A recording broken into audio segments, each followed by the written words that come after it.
Hello guys, welcome back to my channel. कैसे हैं आप सब? राधे राधे। आई होप आप सब अच्छे होंगे। सो आज का हमारा टॉपिक रहेगा ऑन्कोलॉजी, और ये एग्ज़ाम में पूछा जाता है। तो आज हम देखते हैं। सबसे पहले इसका बेसिक इंट्रोडक्शन देखते हैं। ऑन्कोलॉजी दो वर्ड से डिवाइड है, जैसे ऑन्को और लॉजी। ऑन्को या जो लिया गया है वो लैटिन वर्ड से लिया गया है, इसका मतलब है ट्यूमर, और लॉजी यानी स्टडी। और एक है ओंकोज। अगर हम ओंकोज की बात करें, ग्रीक वर्ड से लिया गया है, इसका मतलब होता है लंप, मास या बल्क।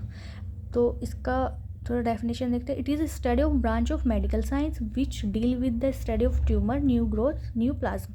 ठीक है, तो इसमें हम क्या करते हैं, ट्यूमर की स्टडी करना या न्यू ग्रोथ की स्टडी करना। न्यू प्लाज्म का मतलब होता है न्यू सेल ग्रोथ। ठीक है, तो इसमें क्या करना, ट्यूमर की स्टडी करने को हम क्या कहते हैं, ऑन्कोलॉजी कहते हैं। एक इसकी सिंपल डेफिनेशन ये है, the study of neoplasm और tumour is called oncology.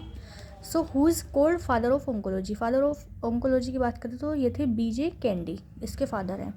World cancer day 4 फरवरी को मनाया जाता है। ये भी क्वेश्चन पूछा जाता है तो इसलिए मैंने लिख दिया था। और न्यू प्लाज्म यानी new growth. Neoplasm tumour या न्यू ग्रोथ का थोड़ा देखते हैं हम क्या है। The tumour defined as abnormal mass of tissue and growth which exceed and uncoordinated with normal tissue and normal persistent and even after the removal of stimulus. तो इसमें वही बताया गया है कि क्या है कि कोई भी एबनॉर्मल मास और टिश्यू के ग्रोथ हो जाना, ठीक है, और अनकोऑर्डिनेट हो जाना नॉर्मल टिश्यू की जो भी ग्रोथ होती है उससे, तो क्या होता है, न्यू प्लाज्म। अब बात करते हैं कुछ मेन टर्मिनोलॉजी जो बहुत इंपॉर्टेंट है। सबसे पहले हाइपरप्लेजिया, आप सबने पढ़ा भी होगा ये।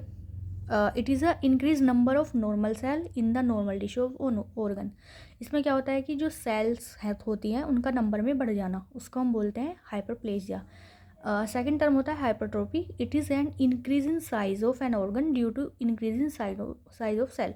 यानी कि इसका क्या होता है, हाइपरप्लेजिया नंबर में सेल का नंबर में बढ़ जाना, और हाइपरट्रोफी यानी साइज में बढ़ जाना। और एक होता है hypoplasia. It is a under development of a tissue organ of body. यानी जब क्या हो कि सेल या टिश्यू का अंडर डेवलपमेंट होता है, उसको हम क्या बोलते हैं, हाइपोप्लेजिया बोलते हैं। फिर आता है aplasia.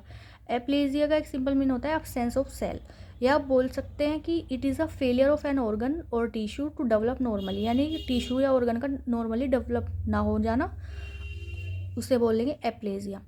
Increase the number of cell in the tissues called hyperplasia. ये क्वेश्चन था, मैंने लिख दिया था यहाँ पे, इस तरह से क्वेश्चन पूछा जाता है। और dysplasia, it is a abnormal cellular and tissue development. तो डिस्प्लेजिया क्या होता है, किसी भी सेल या टिश्यू के अबनॉर्मल डेवलपमेंट हो जाना, उसे हम डिस्प्लेजिया बोलते हैं। फिर है metaplasia. It is a conversion of one type of mature cell into another type of cell. यानी किसी जो सेल होती है ना, कोई भी से अबनॉर्मल सेल होगी, मैच्योर सेल का किसी भी अनदर टाइप ऑफ सेल, यानी कि अबनॉर्मल सेल में जैसे कि डेवलप हो जाना, उसको हम बोलते हैं metaplasia. Anaplasia, it is a loss of cellular differentiation and function which is characteristic of malignancy. यानी कि ऐसी सेल जिसे हम डिफ्रेंशिएट ना कर पाएँ, जिसके फंक्शन को, उसके कैरेक्टरिस्टिक को, है ना, तो उसे हम बोलेंगे एनाप्लेजिया।